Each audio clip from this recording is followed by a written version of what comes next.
Big news, everybody.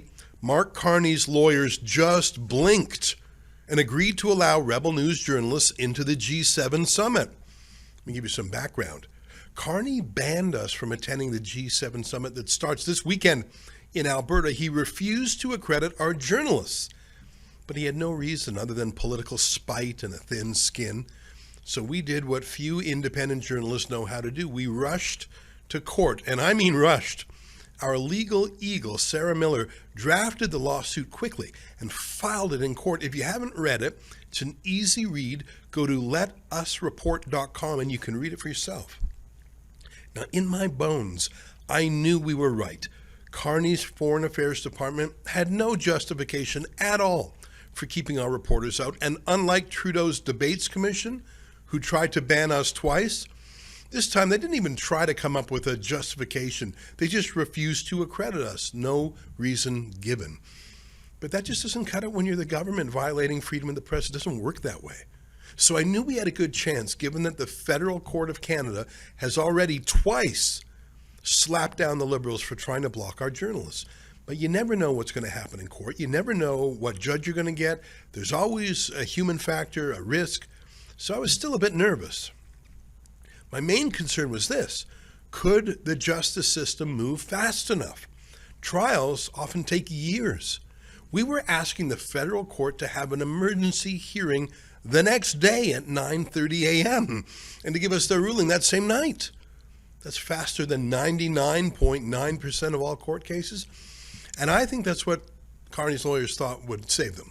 They knew that they were violating our rights, but if we couldn't get our day in court until after the G7 was done, then they would win by default, you see? It all came down to the federal court. Could they find us a judge and a courtroom quickly enough? Well, yes, they did. Now, we didn't hear that until the night. And surprise, surprise, it was only after the court said they could jam us in. That's when Carney's lawyers called us up and said they weren't going to fight back. They were going to surrender and back down and let us in. I think their lawyers knew that if they fought us in court, they would absolutely be shredded by the judge, given that the federal court has already ruled twice in our favor. They simply were hoping to be saved by a too busy court schedule, but they weren't, so they caved in. You know, in a way, I would have loved to have fought them in court and had a whole hearing and beaten them that way, to have yet another scorching, scathing court ruling, tearing a strip off these Liberals. But, you know, a win is a win.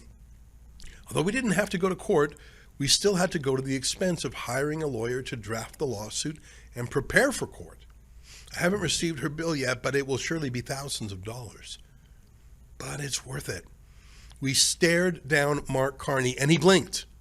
We learned that Carney's lawyers are afraid of facing a judge over a censorship scheme. That's good to know.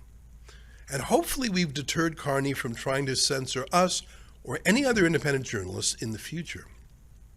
That's why these battles are so important. The precedent they set. Sure, we're doing this for our own reporters, of course.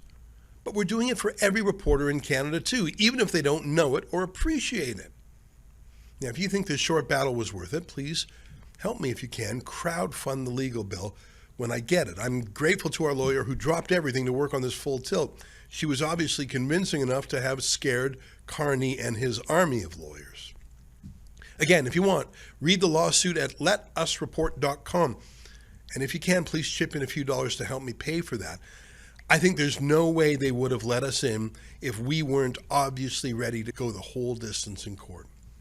I'm going to leave our lawsuit up at that website, letusreport.com, so that any other independent journalist who has the same trouble that we had can use our lawsuit as a template so they don't have to spend the money on a lawyer to start from scratch.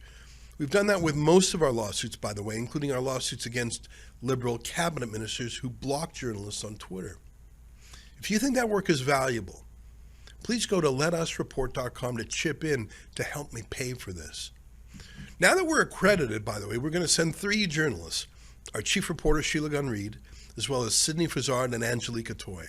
You can follow all of their coverage at a special website we're going to set up called g7reports.com.